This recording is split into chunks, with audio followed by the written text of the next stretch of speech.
Vijayanagar. Today I am here to make you familiarize with the basic concepts of Western blotting. Before getting into the topic, first of all we should know what is blotting.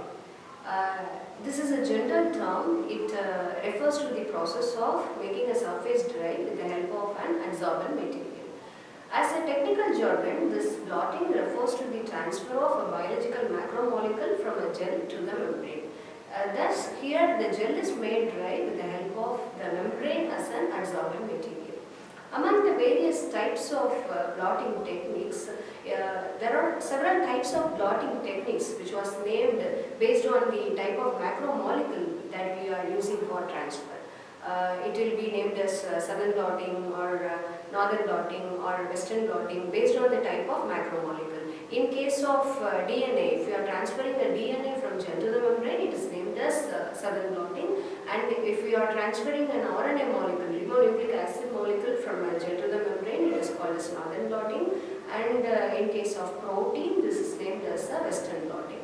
So, among the various types of blotting techniques, the first discovered blotting technique is in the year of 1975 by the scientist Edwin Southern.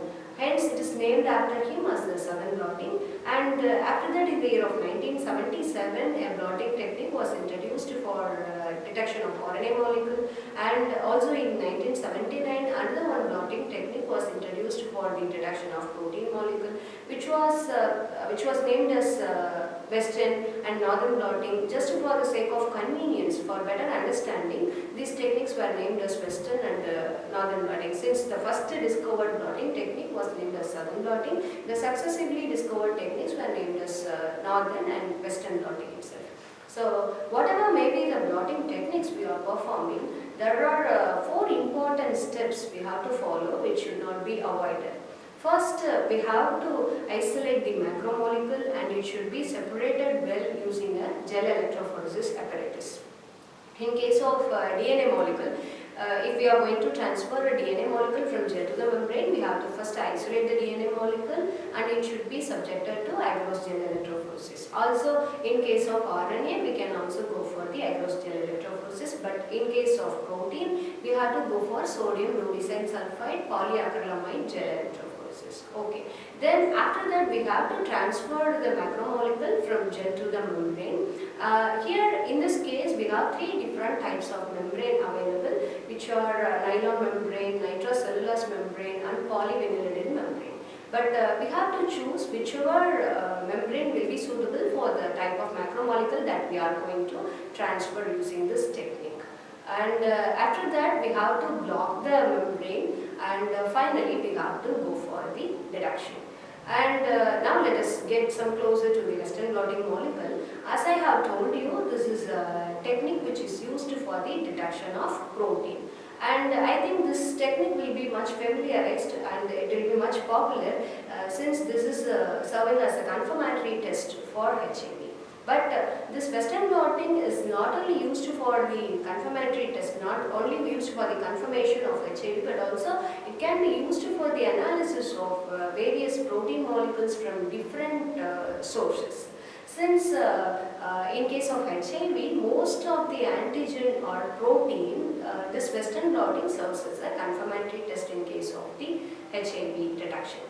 Thus, this western blotting is otherwise called as immunoblotting because here it involves the reaction between an antigen and the antibody molecule. And in order to perform the western blotting, first we have to isolate the protein molecule, and this protein molecule should be separated using sodium rhodocyan sulfide polyacrylamide gel electrophoresis, that is SDS-5. After that, it should be transferred from the gel to the membrane, and here in case of protein, preferably we can go for the nitrocellulose membrane, which will be having high binding efficiency, and we have to block the membrane with the bovine serum albumin, and finally it should be subjected to detection. In case of detection, there are 2 types of detection techniques are employed in western blotting. They are direct detection and indirect detection. So, in case of direct detection, there is a use of only one antibody, which is called as primary antibody, and it is enzyme labeled. And in case of indirect detection, 2 different types of antibodies are are used. The first one is called as primary antibody and the second one is called as secondary antibody. And here instead of making the primary antibody to be enzyme conjugated, we are making the secondary antibody with the enzyme conjugate. This can be either enzyme conjugated or it can be labeled with the fluorescent type. So after detection, we have to go for the use of suitable substrate in order to detect the protein that we are searching for. So with this I wish to conclude the session today. The detailed protocol for the detection of protein using Western blotting will be given in the next video, and I hope you have gained some knowledge about the basic concepts of blotting today.